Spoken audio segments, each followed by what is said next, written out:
आज बाहुबली आदमी है, आज उनका यूपी के अंदर प्रभाव है।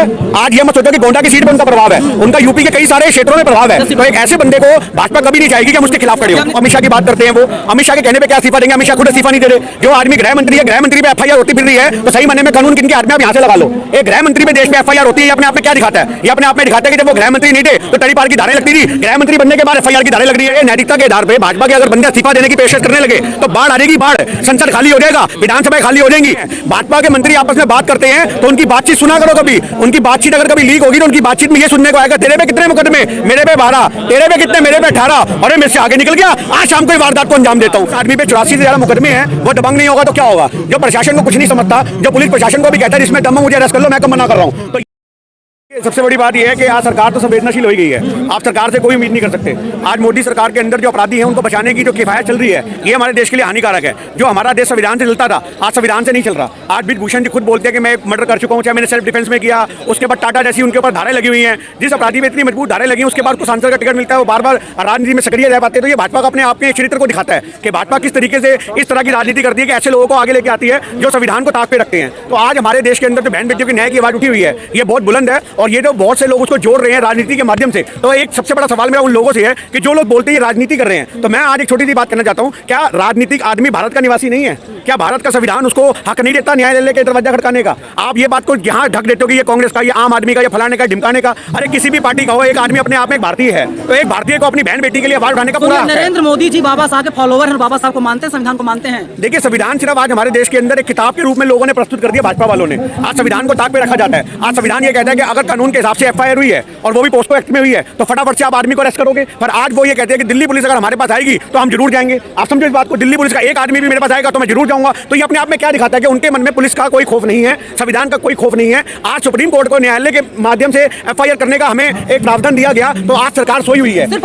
दोष साबित नहीं हुआ है। आप दोष साबित करने के लिए तहकीकात करोगे, और जब एक आदमी पद पे रहेगा तो आप तहकीकात कभी नहीं कर सकते। जो भी आदमी के ऊपर अगर सही मायने में एक एफआईआर हो जाए तो उसको नैतिकता के आधार पर ही अपना इस्तीफा दे देना चाहिए और जांच प्रक्रिया में पूरा सहयोग करना चाहिए। अरे हम मानते हैं, मेरी बात सुनो, हम कहते हैं, आप कहते हो आप निर्दोष हो, कोई बात नहीं, आप इस्तीफा दो।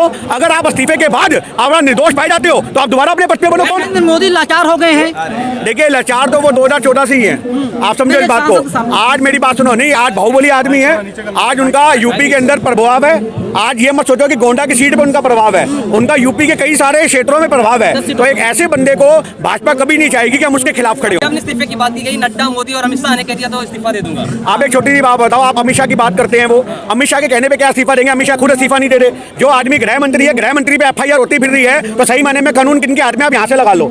एक गृह मंत्री पे देश में एफआईआर होती है, अपने आप में क्या दिखाता है? ये अपने आप में दिखाता है कि जब वो गृह मंत्री नहीं थे तो तड़ीपार की धारें लगती थी, गृह मंत्री बनने के बाद एफआईआर की धारें लग रही हैं। तो आप समझो हमारे कानून की कितनी धज्जियां उड़ रही हैं। नैतिकता के आधार पे भाजपा के अगर बंदे इस्तीफा देने की पेशकश करने लगे तो बाढ़ आ जाएगी, बाढ़, संसद खाली हो जाएगा, विधानसभा खाली हो जाएंगी। चाहे यूपी हो, बिहार हो, मध्य प्रदेश हो, इनके कितने ही ऐसे सांसद, कितने ही ऐसे विधायक मिलेंगे जिनके ऊपर एक या दो मुकदमे नहीं है, दर्जनों की तादाद में मुकदमे हैं। भाजपा के मंत्री आपस में बात करते हैं तो उनकी बातचीत सुना करो। कभी उनकी बातचीत अगर कभी लीक होगी तो उनकी बातचीत में ये सुनने को आएगा, तेरे पे कितने मुकदमे, मेरे पे 12, तेरे पे कितने, मेरे पे 18, अरे मेरे से आगे निकल गया, आज शाम को वारदात को अंजाम देता हूं। तो ये हमारे देश के अंदर सूरत देखने को मिल रही है कि भाजपा के मंत्रियों के अंदर जो रेस है वो विकास की नहीं है कि कौन देश के लिए विकास करेगा, कौन देश के संविधान को मजबूत करेगा। उनके लिए एक प्रावधान ये है, कौन कितने मुजरिम बनेगा, कौन कितने दोष में पाया जाएगा, किसके ऊपर कितनी एफआईआर होंगी, कितने मुकदमे होंगे, उनका कद ऊंचा होता है राजनीति में। इनकी ऐसी सोच है। अगर मोदी जी और अमित शाह और नड्डा के बारे में गेंद डाल दी गई है तो इस्तीफा क्यों नहीं ले रहे? देखिए, इन लोगों ने आज राजनीति के लिए पूरे हिंदुस्तान को हिंदू बना देते हैं। आप समझो इस बात को, उनके लिए दलित भी हिंदू है,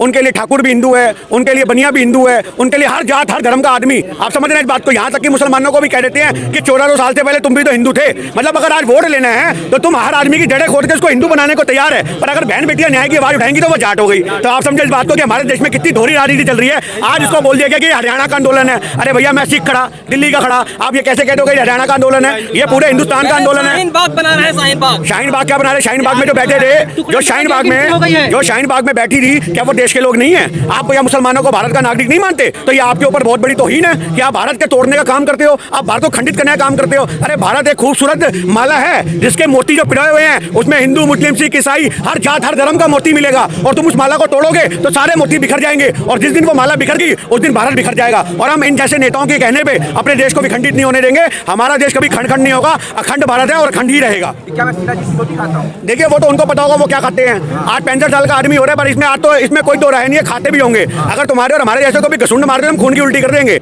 इसमें कोई दो राय नहीं है। 65 साल के अंदर भी एक इंसान इतना मजबूत दिखता है, जो 65 साल में हमारे देश के लोग लाठी लेके चलते हैं, वो उनकी अहंकार से लाठी कांप दे। तो ऐसे बाहुबली आदमी को भाजपा कैसे छोड़ देगी? आप समझो, जिस आदमी की 50 से ज्यादा यूनिवर्सिटी चलती है, जिस आदमी में राम मंदिर के आप जो एक्टिविटीज थी मस्जिद गिराने में जो बढ़ चढ़ के उन्होंने हिस्सा लिया, आप समझो अडवाणी के साथ जेल तक गए, जिनको बचाने के लिए अटल बिहारी वाजपेयी जेल में चिट्ठी लिखते हैं कि तुझे कुछ होने नहीं दूंगा। जिस दिन उनकी 13 दिन की सरकार चली थी, तो ब्रिजभूषण को बाहर निकालने के लिए उनके बचाव में अटल बिहारी वाजपेयी उस समय के जो प्रधानमंत्री थे वो कूद पड़े थे। तो ऐसे आदमी का भारतीय जनता पार्टी में कितना वर्चस्व होगा, आप ऐसा आदमी का भारतीय जनता पार्टी में कितना वर्चस्व होगा आप अंदाजा लगा सकते हो। 56 इंच वाले प्रधानमंत्री डर गए। देखिए 56 इंच की बात नहीं है भैया, उनके लिए वो बहुत बड़ा की फैक्टर है। आज एक बात को समझ जाना आप, अगर ब्रिजभूषण, ये आप रिकॉर्ड कर लो, अगर ब्रिजभूषण सिंह को हटाया गया तो इनकी आज से 2024 में यूपी गया। आप समझ रहे हैं इस बात को, क्योंकि ठाकरों की वहां पे बहुत ज्यादा आबादी है और ये ठाकरों से उसको जोड़ के देख रहे हैं, आप समझो, तो वहां इनका चुनाव गया। और अगर ये आंदोलन हमारा कामयाब हो गया तो हरियाणा में भी गया। तो आज ब्रिजभूषण को हटाने का मतलब है कि 2 राज्यों से इनका पूर्ण सफाया,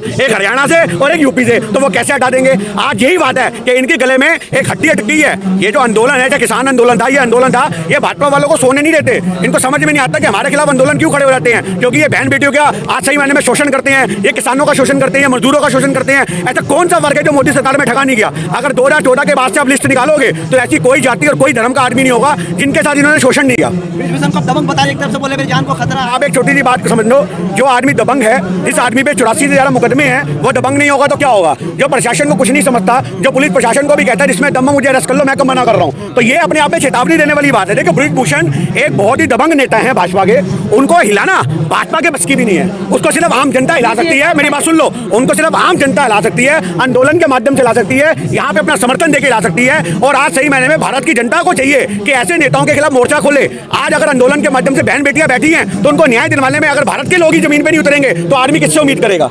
टुकड़े टुकड़े गैंग की एंट्री हो गई है, आप लोग भारत को बदनाम कर रहे हैं। देखिए कौन है टुकड़े टुकड़े गैंग? किसको कहते हो आप किसको कहते हो टुकड़े टुकड़े गैंग? आपसे सवाल है ना। जेएनयू वाले आगे हैं, तो जेएनयू, आप एक बात बताओ, जेएनयू से तो इनकी जो ये निर्मला सीतारमण है वो भी पढ़ के निकली है। तो टुकड़े टुकड़े गैंग को तुमने अपने सदस्य का वित्त मंत्री बना रखा है, तो तुम्हारे लिए शर्म वाली बात है। अगर आज तुम जेएनयू को टुकड़े टुकड़े गैंग बताते हो तो ये तुम्हारे लिए लानत की बात है। आज हमारा देश, मेरी बात सुन लो, आज हमारे देश में बहुत से ऐसे लोग हो सकते हैं जो किसी भी कॉलेज में पढ़े, किसी भी राज्य में रहे, उनसे हम असहमत जरूर हो सकते हैं, आप समझे इस बात को। पर आप पूरे विश्वविद्यालय को टुकड़े टुकड़े गैंग बना दोगे, वहां से पढ़कर निकलने वाले हर आदमी को टुकड़े टुकड़े गैंग का सदस्य बता दोगे, तो ये परिभाषा में हजम नहीं होगी। तो इससे क्या मतलब है? शाहीन बाग में लोग नहीं थे क्या? शाहीन बाग में एक मिनट, शाहीन बाग में के लोग नहीं थे? शाहीन बाग के आंदोलन को चलाने में भी सिखों की बहुत बड़ी भूमिका थी, आप समझो।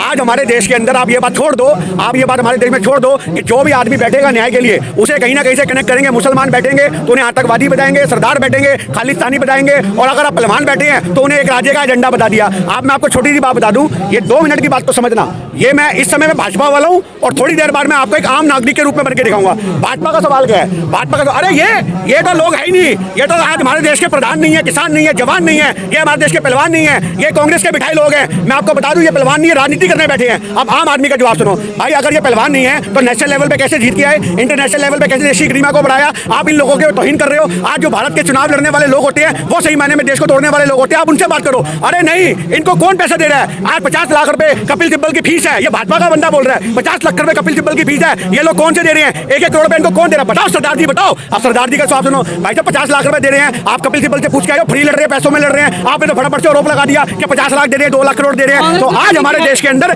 ऐसे ही बहुत से लोग हैं और कई लोग ये इल्जाम लगा रहे हैं कि आज पहलवानों के जो नियम थे उसमें फेरबदल हो गया। आज वो कहते हैं कि भैया ये चाहते हैं हरियाणा का सदस्य बने, फलाना बने, ढिमकड़ा बने, जो इसको आंदोलन को परिवारवाद से जोड़ रहे हैं। अब उसका जवाब सुन लो, अगर आप परिवारवाद की बात कर रहे हो तो ब्रिजभूषण, उनका दामाद, उनके दोनों बेटे आज कुश्ती संघ के मुखिया बन के बैठे हुए हैं, आप समझो इस बात को। आज ब्रिजभूषण का कार्यकाल पूरा होगा, 12 साल का कार्यकाल होता है कुश्ती संघ के अध्यक्ष का, तो उनका बेटा बन जाएगा। अरे आज बात ये हो रही है कि जब तुम्हारे ऊपर आरोप है तो तुम अपने ही बंदों को, परिवार के बंदों को आगे लेकर के आ रहे हो। तो आज हमारे देश के लोग अगर बैठे तो उससे परिवार से जोड़ते हो। आज गांधी जी, लोग कहते थे ये 3 आदमी बैठे हैं। आप मुझे एक बात बताओ, गांधी जी जब आवाज उठाने निकले थे उनकी कितनी भीड़ थी? अकेला एक महात्मा गांधी सड़कों पर निकला था, पर जहां से निकलते थे लाखों की भीड़ उनका सपोर्ट करती थी, उनका समर्थन करती थी। तो आज हमारे देश के अंदर आवाज उठाने वाला सिर्फ एक आदमी होता है और उसका सपोर्ट करने वाले हजारों लाखों की राज में होते हैं। आप किसी भी आंदोलन को दबाने के लिए अगर ऐसी गंदी रणनीति अपनाओगे तो देश कमजोर होगा। आप बहन बेटियों के ऊपर लांछन लगा रहे हो। अगर सही मायने में कोई ऐसी बहन बेटी नहीं होगी जो अपने ऊपर इस तरह के आरोप लगवा करके आज यहाँ पे बैठेगी, तो आज हमारे देश के अंदर बहन बेटियों को न्याय के लिए जब तक लोग इकट्ठे नहीं होंगे न्याय नहीं मिलेगा।